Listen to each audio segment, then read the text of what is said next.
परिचय। दोस्तों, इन चीजों को ध्यान से देखो। इन चीजों का उपयोग लंबाई को मापने के लिए किया जाता है। हम अपनी ऊंचाई को भी माप सकते हैं।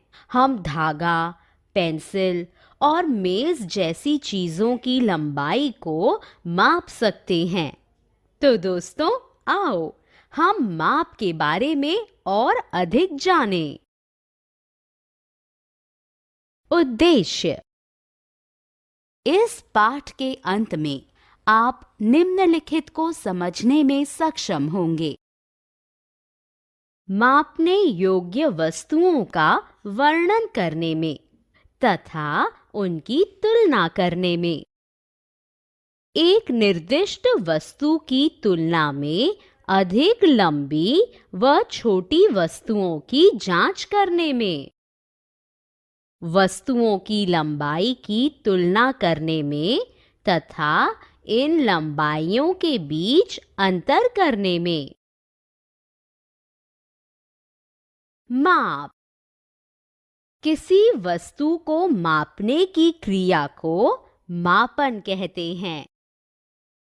हम समय, भार, ऊंचाई, तापमान, लंबाई, गति व अन्य को माप सकते हैं।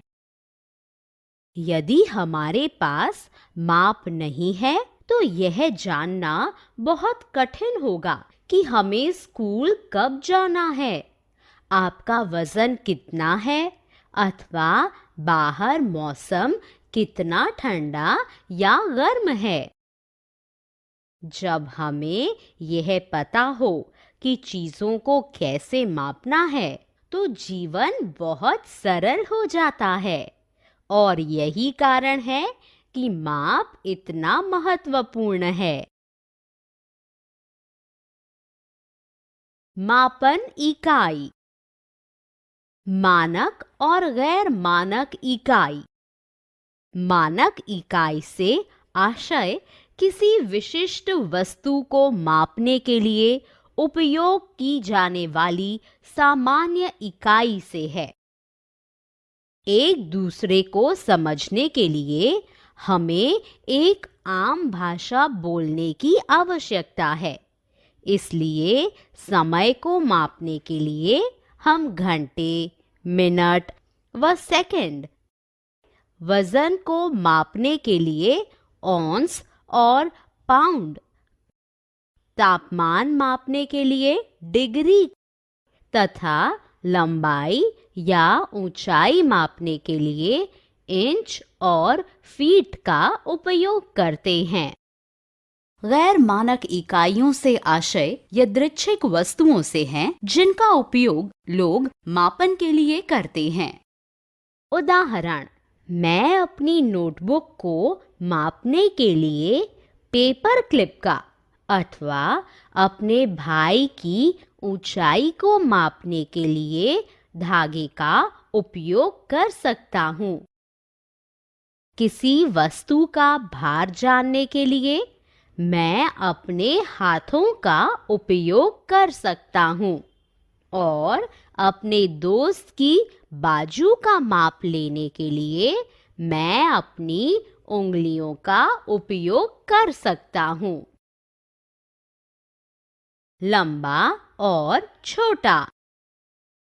विभिन्न वस्तुओं व चित्रों की प्रत्यक्ष तुलना के माध्यम से हम यह निर्धारित कर सकते हैं कि कौन सी वस्तु ऊंची, छोटी या लंबी है और कौन से वस्तु सबसे अधिक ऊंची, छोटी या लंबी है।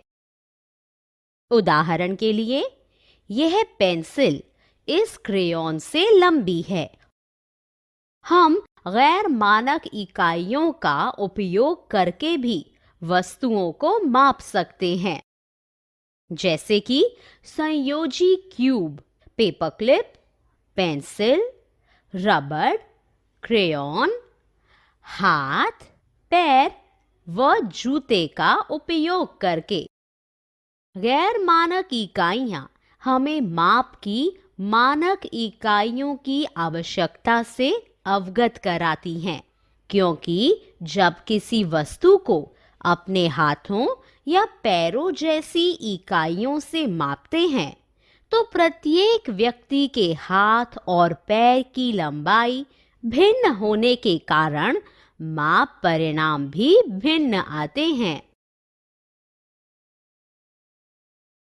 लंबाई दो वस्तुओं अथवा स्थानों के बीच की दूरी को लंबाई कहा जाता है। मीट्रिक प्रणाली के अनुसार लंबाई की मानक इकाई मीटर है। मापी जाने वाली लंबाई के आधार पर मीटर को विभिन्न इकाइयों जैसे मिलीमीटर, सेंटीमीटर और किलोमीटर में परिवर्तित किया जा सकता है। 1 किलोमीटर बराबर 1000 मीटर, 1 मीटर बराबर 100 सेंटीमीटर, 1 सेंटीमीटर बराबर 10 मिलीमीटर। उदाहरण के लिए, एक पेंसिल की लंबाई सेंटीमीटर में मापी जाती है, जबकि दो स्थानों के बीच की दूरी को किलोमीटर में मापा जाता है। सारांश: हमने जो कुछ सीखा है उसे संक्षेप में दोहराएं। किसी वस्तु को मापने की क्रिया को मापन कहते हैं।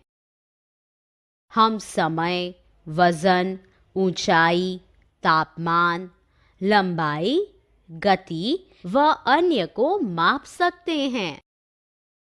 मानक इकाइयों से आशय किसी विशिष्ट वस्तु को मापने के लिए उपयोग की जाने वाली सामान्य इकाइयों से है। गैर मानक इकाइयों से आशय यादृच्छिक वस्तुओं से है, जिनका चयन मापन के लिए किया जाता है। दो वस्तुओं या स्थानों के बीच की दूरी को लंबाई कहा जाता है।